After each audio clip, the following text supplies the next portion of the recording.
Hello everyone! Welcome to the world! Okay, so it's a period of time I have not talk about the literary subject.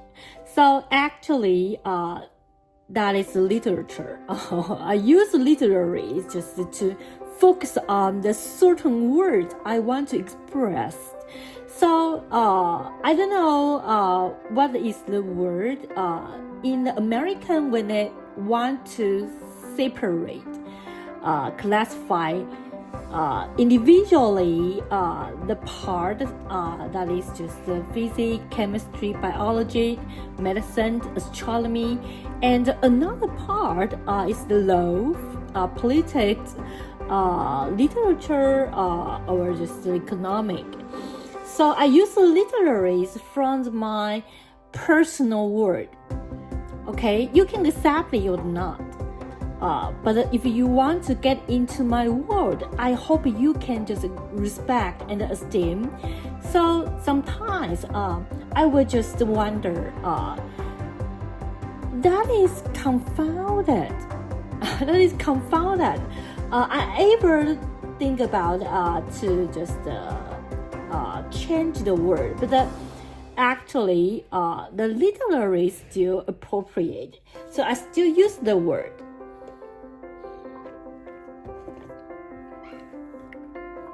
So today we continue last video. So now we talk about something. Okay, so actually the media and the mass communication subject, their basic assumption for researching is based on a set of fundamental definition. Okay, so the mass communication firstly is passed through one kind of various media to just advertise out or just communicate out message to the abundant immense audience. However, the media is to transfer this kind of message by several methods or abundant methods, technology or formal organizations. So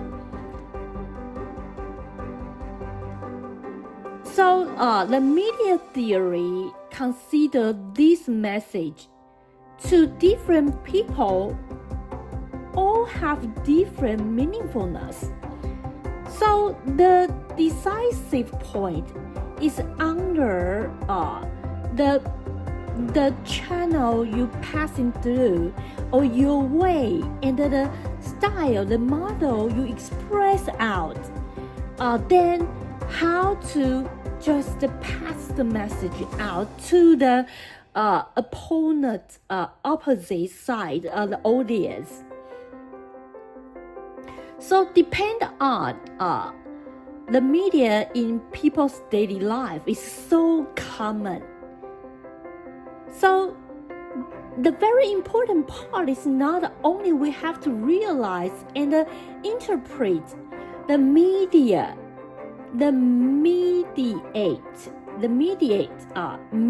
how it works, and even we have to realize certain media how it produce some certain very meaningful definition or just their influence. Okay, so in the 20th century,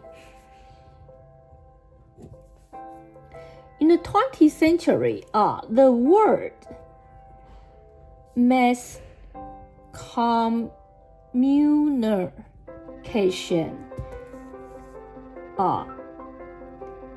this word mass communication and mass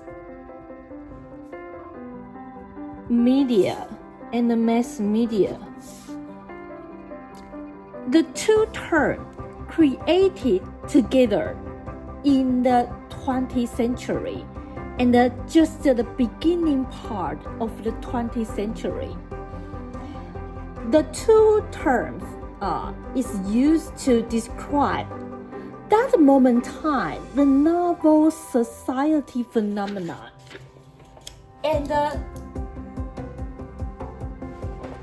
those key points characteristic established on the industrialization and the democratic fundamental organization or just appeared in the modern world. So, on a certain degree or level, similar with the current situation. The 20th century, the beginning of the 20th century, is a kind of an era that a large-scale population moved toward the city and people want to cross the station. That is a revolution and some pressure, aggressive,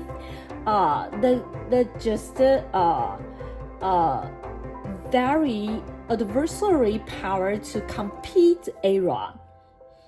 People want to compete and conquer so much. The mass communication or mass media born out in this era just transforming the background is just transforming so many situations, whatever literature, society phenomena, technological development. So the confrontation is just continuous. So and deeply, step by step, rolling into the society and the culture's direction and the changes. So even we talk about the personal side, the personal faces, or the faces of the society, that is all the same. Okay, so I use the 8 minutes.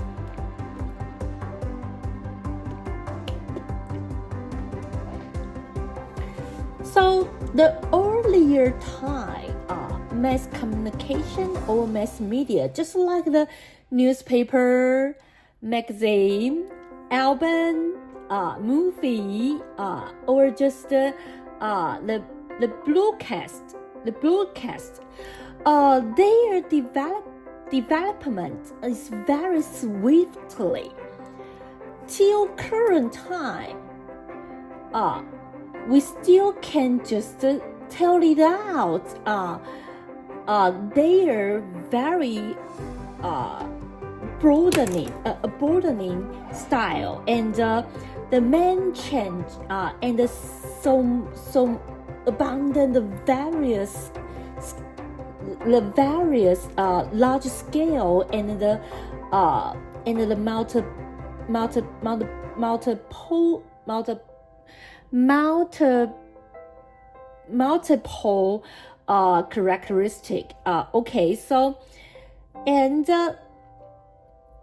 when the 20th century, we still ate up the TV set and the internet. Okay, 20th century, TV set and internet. Okay. So,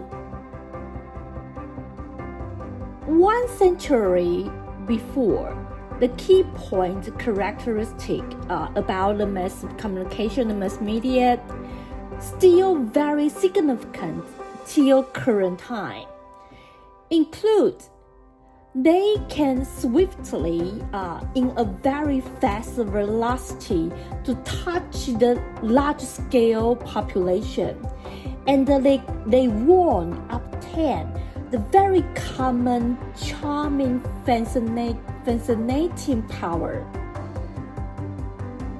So they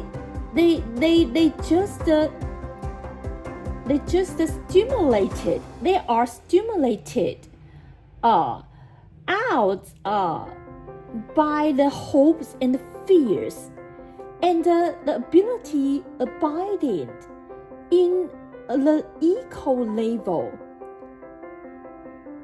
Okay, so the media with the society power, the resources derived where and the relationship among them, so many things concerned about the media possible has the chances to just bring the very that whole impact and influence. Okay?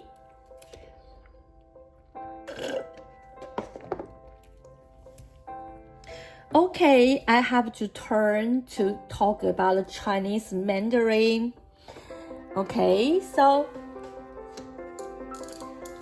I'm so sorry. So if you listen to English, I appreciate and so from my heart, gratitude is abundant. And bow down to you all. That is very important because so many people from everywhere in the whole world. So the English is very important language. So I'm really appreciate.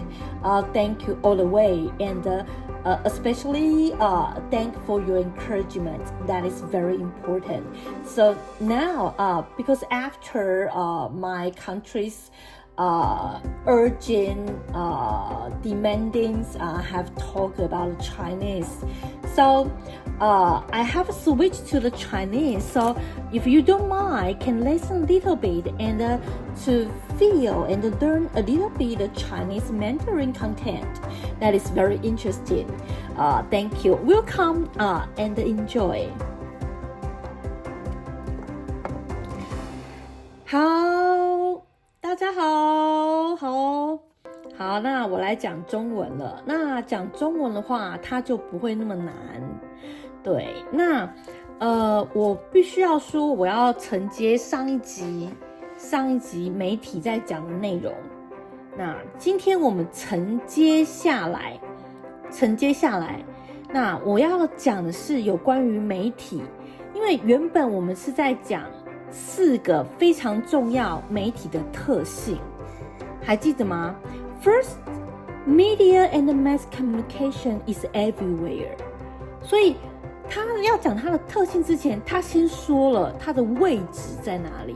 它的位置，媒体跟大众传播它是无所不在的。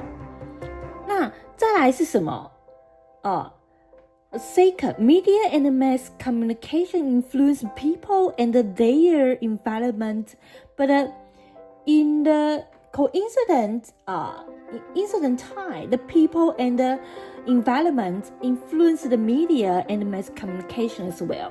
所以媒体跟大众和这个社会的环境，他们其实是互相摆动的，他们会互相影响来影响去。那我讲了这4个特点之后，今天我要来讲的是新的。那媒体和大众传播学科的研究，媒体它是一个部分，大众传播学科它是一个非常重要学术的单位名称，叫大众传播学。它的基本假设是基于一组所谓的基本定义，好吗？它是属于基于一组所谓的基本定义。那大众传播是什么？首先我要跟你大概说明一下，大众传播首先是指透过一种或多种媒体向大量的阅听人传播的讯息，而媒体是传输此类讯息的手段，好吗？这样可以分别吗？我再讲一次哦，大众传播它是一个学科，它是透过一种或多种媒体向大量的阅听人传播讯息，而媒体正是传输此类讯息的手段。它包括了所谓科技的所有层面和一切正式组织化的一切的方式，这样子。因为人类在开始需要资讯的时候是非常非常饥渴的，传播就是这样子诞生，而且快速的成长。那媒体理论考量的这些讯息对不同的人的不同含义，取决于传达讯息的不同的通道。那媒体理论考量的这些讯息会有不同的意涵嘛？都是因为不同的通道，它表达的方式他所想要表现的方式他所分配的资讯的前后什么之类等等的，这些中间我们所不知道的就有很多。那因为鉴于也观察于媒体在人的日常生活中的普及哦，所以很重要的是，不仅要理解和解释中介的所谓中介不是哦，中介不是中介的大众媒体如何运作，更要了解特定媒体如何产生某些意义和影响。在20世纪初，大众传播 mass communication 跟大众媒体 mass media 它是一起被创造出来的，它是用来叙述当时非常欣欣向荣跟新兴社会的现象，以及那种建立在工业化民主基础上浮现中的现代世界关键的特征，在某种程度上类似于当前的情境。所以其实20世纪初它是一个大规模人口迁移到城市和跨越国界的时代。20世纪初的时候，人们习惯于大量的迁往城市找工作跟居住，大家也很勇敢去跨国界做很多的事情。那是一种不但是变革、镇压、冲突力量互相争斗的时代，而大众媒体诞生于这种转型时代的背景和冲突当中，并且持续的、深深的，它会卷入社会文化的趋势。那它不管是在个人层面或是社会层面，片片皆然，好吗？所以早期的大众媒体有什么报纸、杂志、唱片、电影和广播，它发展的非常的迅速，一直到现在我们仍然可以非常广泛的辨识它的形式在哪里。主要的变化在于它的规模和多样性，以及另外一个非常重要的一点，在20世纪的时候，不但是这个社会的改变，我们还加入了所谓的电视跟网际网路 TV said Internet。 所以1个世纪前大众传播的关键特征，一直到1个世纪后的现在，大众传播仍然非常非常非常的重要。它包括了什么？它不但是能够迅速触碰到达大量的人口，而且它拥有所谓普遍的魅力。他们在所谓同等程度上激发的希望和激发的恐惧的能耐都是它的关键特征他们跟社会权力的来源之间的关系也是他们很重要的特征。媒体它会成为一种力量，来自于什么方方面面的东西。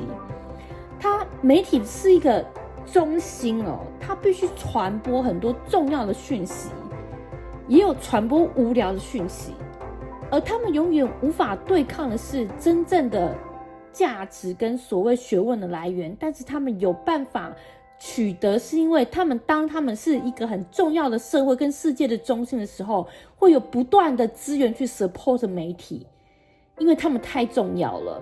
所以方方面面都来的话，媒体他们早就已经是一个无所不在的一个所谓很重要的系统。所以关于他们可能具有的重大冲击和影响力，一直是他在19世纪出现到20世纪开始萌芽，一直到现在21世纪，他的种种表现都体现出了他已经是大家无法去抹灭的一个非常重要的因素。好，20分钟了，我们今天就讲到这边。对，我的那个文科的影片都没有，我今天小小讲了一下那个大众传播，那我可能不会放在主页，我就放在那个我的文组的页面。大家如果听到了有喜欢就听一下，这样子没有关系。那我再想想吧，我不知道要不要放到主页，放到主页我又太学术了，大家可能会受不了。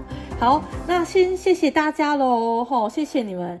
那中文讲完了，那也只是让中文的世界跟华人听而已。我不会讲日文啊，我不会讲韩文啊，我不会讲俄罗斯语啊，我也不会讲东南亚的语言，什么新加坡的当地的 local 语言我不会讲，移民话我也不会讲，泰语我也不会讲，柬埔寨我也不会讲，这我通通都不会讲，中东话也不会讲，我通通都不会讲。所以华人世界先享受中文，我也只会中文跟英文的。那谢谢大家原谅我这样子，那今天就到这边为止咯，下一集再续 OK， 下次再见咯，拜拜。